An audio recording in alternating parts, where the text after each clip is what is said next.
Cancel culture, the Dark Phoenix, Bill Maher. What do these three things have in common? Well, they all kind of loud, and that's about it.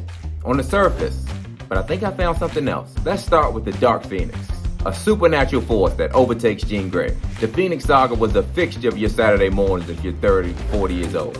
And if you're over 40 years old, your lower back hurts right now. Just take the Tylenol. You know you need it. It'll help. Just do it. Trust me. X-Men, Jean Grey, the Dark Phoenix. I know when you hear dark X-Men character, you think of Storm because she's black and you racist, but we're gonna let that slide for now. Jean Grey. Jean Grey is a Marvel character on the hero side. She's a good guy, fighting against evil. But sometimes this Dark Phoenix overtakes her. And even though Jean Grey means well, she ends up destroying shit that doesn't need to be destroyed. Cancel culture, a phenomenon that's been around for a long, long time. But for some reason, it didn't get its star on the Hollywood Walk of Fame until the #MeToo movement. A much needed, overdue movement that got rid of a lot of people that needed to be gotten rid of. But like Jean Grey and the Dark Phoenix, maybe something with good intentions got a little too powerful for its host body to contain. And maybe, just maybe, it started trying to destroy shit that didn't need to be destroyed. Bill Maher, comedian, political pundit, social commentator, and bouncer. Security in this building, or do I have to come over and pick this guy's ass out of here? Would you get the fuck out of my building? Hey, ouch! We like Bill Maher. He's a comedian, and comedians are some of the most needed people in the world. Comedians drive down the street we've all driven down hundreds of times and notice something we've never noticed and make it funny. And we appreciate them for that. But the one detrimental thing about comedians is they always have to chase the laugh. Anytime there's a sliver of dead space, they have to stick their hands in between the looms and try and pull out a joke. That black hole that these comedians reach into to try and pull something funny out of the nothingness that silence created. This is where they get into trouble. Why not? The attempt is what I'm trying to fight for. The joke funny jokes and unfunny jokes are come out of the same birth. That you don't know if anything is going to be funny. You should attempt to be able to make anything funny. Sometimes it gets you laughs, other times it gets you canceled. A few years ago, Bill Maher dropped the Nagasaki N-bomb. He's interviewing some political hack. The guy makes a comment. You're welcome. We'd love to have you work in the field with us.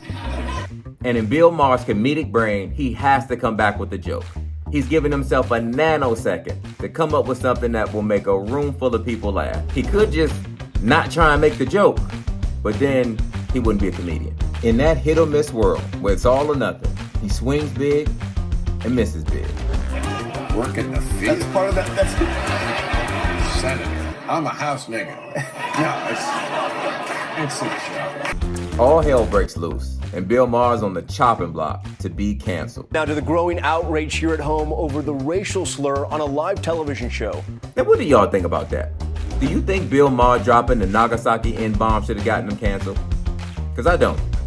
The Dark Phoenix of cancel culture would say yes, he should be canceled. I personally should have been outraged by this white comedian dropping the N-bomb on black culture, but I wasn't. And here's why. To help you understand my point of view, I want to take you back almost 10 years before Bill Maher dropped the N-bomb. We had some unfortunate police brutality footage that was caught on tape, back to back to back to back. Made a lot of people very upset. Eric Gardner, Michael Brown, Philando Castile, on and on. Someone called themselves retaliating and shot some police officers that were sitting in the car. A tragedy by all accounts. They asked Bill Maher about this, the Nagasaki N-bomb dropper. The man the Dark Phoenix tried to consume and cancel. He went on Stephen Colbert's mainstream late night talk show, a show watched by approximately 0 black people. Bill Maher is talking to an entirely white audience and says this. And I don't think most policemen are bad people at all, and I don't think most policemen would do the things we see on tape. But there is that thin blue line mentality where they protect their own. And we have to weed out. You're speaking of a few people, or are you sort of painting with a broad brush there? We don't know. We don't know, but certainly, I mean, I've seen enough videos to know that there are too many cops who act like that. I mean, any is too many. It's only been recently when we saw these horrific shootings, and only recently that they've even said, well, you know, this was wrong. Before that, it was always, they were doing it by the book. by the book. Well, maybe you need a new book. Do you think there's a way that it doesn't end up being sides? That there could be a cessation of a sense that there is a side, and that you have to be on one side or the other side? Because I think that leads to another era of hostility. It shouldn't be sides, but it does have to start with the police stop shooting unarmed black people. And this is my problem with the dark phoenix of cancel culture. At this time, you couldn't find one white person, let alone famous entertainer, who would dare risk losing the fame and fortune they gained from TV by bluntly calling out police brutality. This show averaged almost 4 million viewers a night. In my opinion, this is a voice that should not be canceled. Certain people should be canceled forever. Anyone that's been on To Catch a Predator, the lady that pooped in Jack Sparrow's bed, any kicker that's missed a game-winning field goal, especially on a game that I bet on. Anyone that's ever owned another person. Anyone that's ever put mayonnaise on French fries.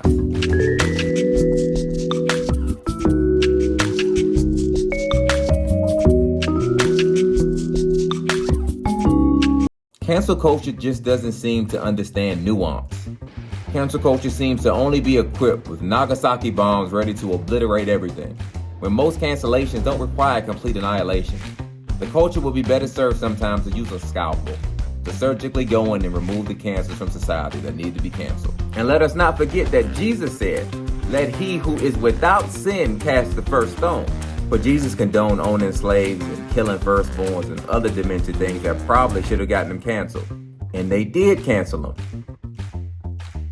But he rose again, like the dark phoenix. Cancel culture is very powerful and much needed at times.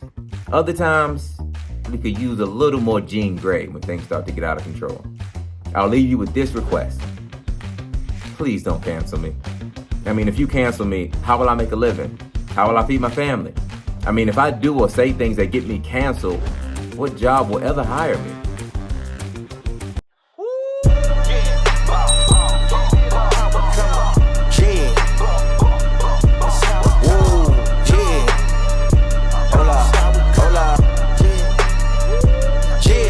It's been a long time coming. They ain't cuffing my clock, they tugging it.